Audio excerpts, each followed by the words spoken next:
Multiple choice question.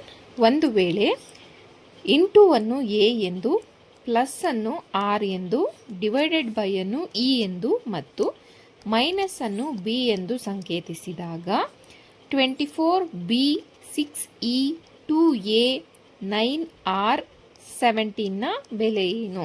Option 1 17, option 2 -3, option 3 14 and option D -10. ಇದರಲ್ಲಿ ನಾವು ಯಾವುದು ಸರಿಯಾದ ಉತ್ತರ ಅಂತ ಕಂಡುಹಿಡಬೇಕು. ಫಸ್ಟ್ ಇದನ್ನು ಬರ್ಕೊಳ್ಳೋಣ.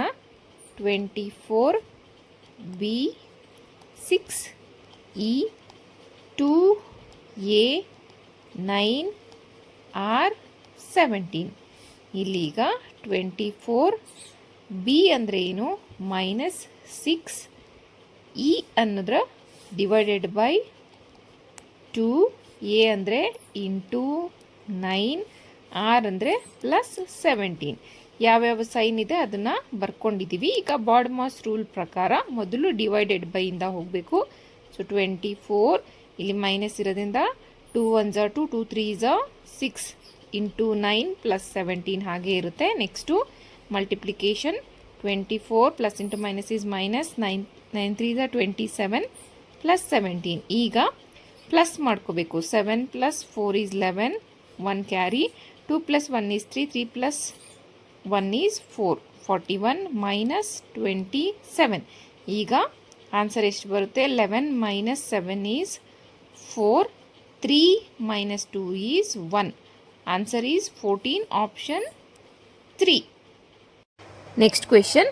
34, 22, 10, 11, 27, 19, 25, 16 ಈ ಸಂಖ್ಯೆಗಳ ಸರಾಸರಿ ಎಷ್ಟು? Option 1 20.5, option 2 21.5, option 3 19, option 4 22.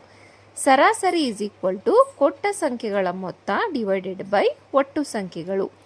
ಈ ಎಲ್ಲ ನಂಬರ್ಸನ್ನು ಆ್ಯಡ್ ಮಾಡ್ಕೊಳ್ಬೇಕು. 34 + 22 + 10 + 11 + 27 + 19 + 25 + 16 ಡಿವೈಡೆಡ್ ಬೈ 1 2 3 4 5 6 7 8 ಇದೆಲ್ಲದನ್ನು ಕೂಡಿದ್ರೆ 167 ಬರುತ್ತೆ. ಇದನ್ನು 8ರಿಂದ ಭಾಗಿಸ್ಬೇಕು. ಭಾಗಿಸಿದಾಗ ಬರುವಂಥ ಉತ್ತರ 20.5. So option 1.